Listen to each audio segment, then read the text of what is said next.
नमस्कार। आप सभी का हार्दिक अभिनंदन। आइए पद्म पुराण के सृष्टि खंड के अगले अध्याय का पाठन आरंभ करते हैं। देवता, दानव, गंधर्व, नाग और राक्षसों की उत्पत्ति का वर्णन।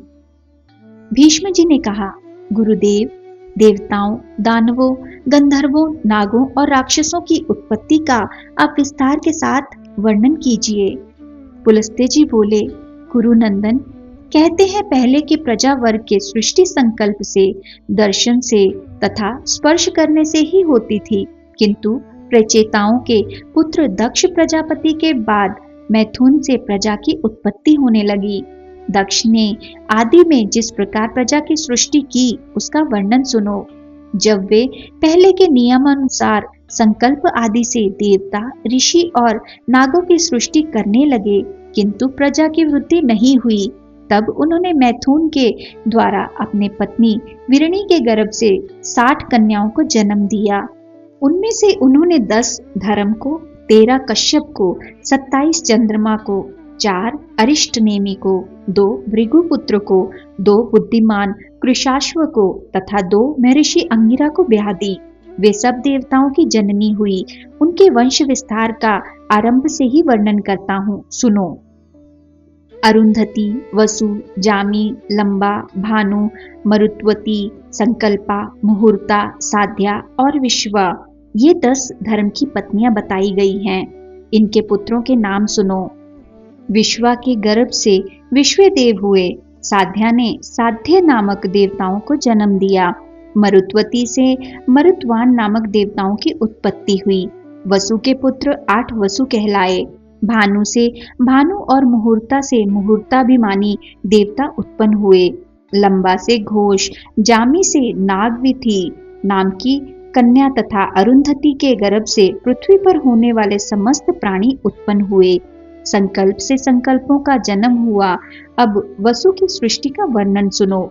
जो देवगण अत्यंत प्रकाशमान और संपूर्ण दिशाओं में व्यापक हैं, वे वसु कहलाते हैं। उनके नाम सुनो। आप, ध्रुव, सोम, धर, अनिल, अनल, प्रत्यूष और प्रभास, ये 8 वसु हैं। आपके 4 पुत्र हैं, शांत, वैतंड, सांब और मुनि बभ्रू। ये सब यज्ञ रक्षा के अधिकारी हैं। ध्रुव के पुत्र काल और सोम के पुत्र वर्चा हुए। धर के 2 पुत्र हुए, द्रविण और हव्यवाह। अनिल के पुत्र प्राण, रमण और शिशिर थे। अनल के कई पुत्र हुए जो प्राय अग्नि के समान गुण वाले थे। अग्निपुत्र कुमार का जन्म सरकंडों में हुआ। उनके शाख, उपशाख और नैग में ये 3 पुत्र हुए। कृतकाओं की संतान होने के कारण कुमार को कार्तिकेय भी कहते हैं। प्रत्यूष के पुत्र देवल नाम के मुनि हुए। प्रभास से प्रजापति विश्वकर्मा का जन्म हुआ, जो शिल्प कला के ज्ञाता हैं। वे महल, घर, उद्यान, प्रतिमा, आभूषण, तालाब, उपवन और कूप आदि का निर्माण करने वाले हैं। देवताओं के कारीगर वे ही हैं। अजैकपाद, अहिर्बुधन्य, विरूपाक्ष, रैवत, हर, बहुरूप, त्रयंबक, सावित्र, जयंत, पिनाकी और अपराजित, ये 11 रुद्र कहे गए हैं।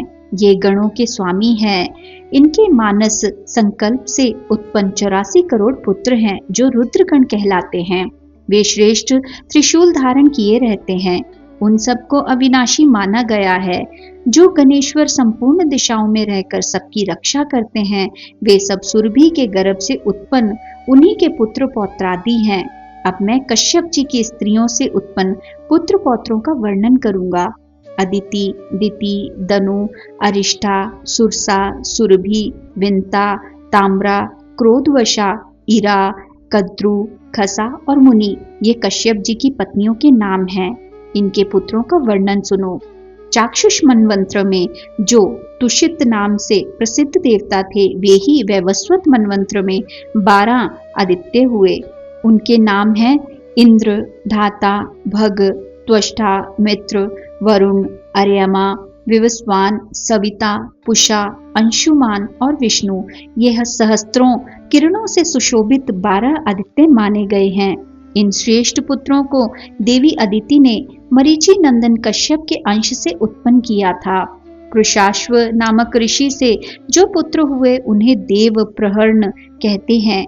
ये देवगण प्रत्येक मनवंतर और प्रत्येक कल्प में उत्पन्न एवं विलीन होते रहते हैं। भीष्म, हमारे सुनने में आया है कि दिति ने कश्यप जी से 2 पुत्र प्राप्त किए, जिनके नाम थे हिरण्यकशिपु और हिरण्याक्ष। हिरण्यकशिपु के 4 पुत्र उत्पन्न हुए, प्रहलाद, अनुलाद, संघाद और हल्लाद। प्रहलाद के 4 पुत्र हुए, आयुष्मान, शिबी, वाष्कली और चौथा विरोचन। विरोचन को बलि नामक पुत्र की प्राप्ति हुई। बलि के 100 पुत्र हुए, उनमें बाण जेठा था। गुणों में भी वह सबसे बड़ा चढ़ा था। बाण के 1000 बाहें थी तथा वह सब प्रकार के अस्त्र चलाने की कला में भी पूरा प्रवीण था। त्रिशूलधारी भगवान शंकर उसकी तपस्या से संतुष्ट होकर उसके नगर में निवास करते थे। बाणासुर को महाकाल की पदवी तथा साक्षात पिनाकपाणी भगवान शिव की समानता प्राप्त हुई। वह महादेव जी का सहचर हुआ। हिरण्याक्ष के उलूक, शकुनी, भूत संतापन और महाभीम ये 4 पुत्र थे। इनसे 27 करोड़ पुत्र पौत्रों का विस्तार हुआ। वे सभी महाबली, अनेक रूपधारी तथा अत्यंत तेजस्वी थे। धनु ने कश्यप जी से 100 पुत्र प्राप्त किए। वे सभी वरदान पाकर उन्मत्त थे। उनमें सबसे ज्येष्ठ और अधिक बलवान विप्रचित्ति था। धनु के शेष पुत्रों के नाम स्वरभानु और वृषपर्वा आदि थे। स्वरभानु से सुप्रभा और पुलोमा नामक दानव से शची नाम की कन्या हुई। मय के 3 कन्याएं हुई, उपदानवी, मंदोदरी और कुहू। वृषपर्वा के 2 कन्याएं थी, सुंदरी शमिष्ठा और चंद्रा। वैश्वानर के भी 2 पुत्रियां थी, पुलोमा और कालका। ये दोनों ही बड़ी शक्तिशालिनी तथा अधिक संतानों की जननी हुई। इन दोनों से 60,000 दानवों की उत्पत्ति हुई। पुलोमा के पुत्र पौलौम और कालका के कालखंज या कालकय कहलाए। ब्रह्मा जी के वरदान पाकर ये मनुष्यों के लिए अवध्य हो गए थे और हिरण्यपुर में निवास करते थे। फिर भी वे अर्जुन के हाथ से मारे गए। विप्रचित्ति ने सिंहिका के गर्भ से एक भयंकर पुत्र को जन्म दिया, जो सही के राहु के नाम से प्रसिद्ध था।